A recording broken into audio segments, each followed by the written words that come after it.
കടൽ മണൽ ഖനനത്തിനുള്ള കേന്ദ്ര സർക്കാർ നീക്കത്തിനെതിരെ ഫിഷറീസ് കോർഡിനേഷൻ കമ്മിറ്റി ആഹ്വാനം ചെയ്ത തീരദേശ ഹർത്താൽ ആരംഭിച്ചു.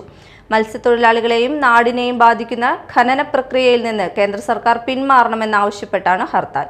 കയ്പമംഗലത്ത് മത്സ്യത്തൊഴിലാളികൾ പണിമുടക്കി. ഫിഷറീസ് കോർഡിനേഷൻ കമ്മിറ്റിയുടെ നേതൃത്വത്തിൽ കൂരിക്കുഴി കമ്പനിക്കടവിൽ പ്രകടനവും പ്രതിഷേധ യോഗവും സംഘടിപ്പിച്ചു. AITUC ജില്ലാ സെക്രട്ടറി KG ശിവാനന്ദൻ യോഗം ഉദ്ഘാടനം ചെയ്തു. നമ്മുടെ രാജ്യത്ത് കടലിനെയും കടൽ സമ്പത്തിനെയും സംരക്ഷിക്കുന്നതിന് വേണ്ടിയുള്ള നിയമം നേരത്തെ തന്നെ ഉണ്ടായിട്ടുണ്ട്.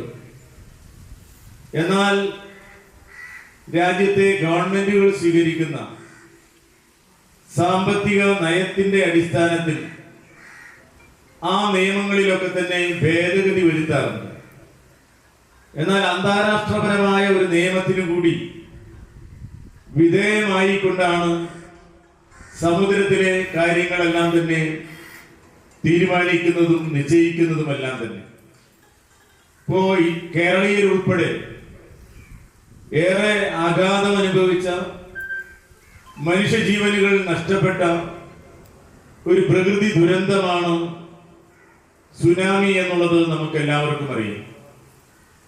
ആ സുനാമിയുടെ ഉറവിടത്തെ കുറിച്ചുള്ള അന്വേഷണങ്ങൾ രാജ്യതലത്തിലും രാജ്യാന്തര തലത്തിലുമൊക്കെ നടന്നിട്ടുണ്ട്. മത്സ്യത്തൊഴിലാളി കോൺഗ്രസ് സംസ്ഥാന സെക്രട്ടറി മണി കാവുങ്ങൽ അധ്യക്ഷനായി. CITU Nattika area president BS Sakthidharan മുഖ്യപ്രഭാഷണം നടത്തി. മത്സ്യത്തൊഴിലാളി യൂണിയൻ CITU ജില്ലാ കമ്മിറ്റി അംഗം KM വിജയൻ, ധീവരസഭ ജില്ലാ പ്രസിഡന്റ് KV തമ്പി, മുസ്ലിം ലീഗ് ജില്ലാ vice president PK Muhammad, panchayat അംഗം CJ പോൾസൺ, നേതാക്കളായ ദിവാകരൻ കുറുപ്പത്ത്, NK സുരേഷ്, ER ജോഷി, മണി ഉല്ലാസ്, PK സുകന്യ, RR രാജേന്ദ്രൻ, ശാന്തൻ കോവിൽ തെക്കേവളപ്പിൽ, TK ഉബൈദ് തുടങ്ങിയവർ സംസാരിച്ചു.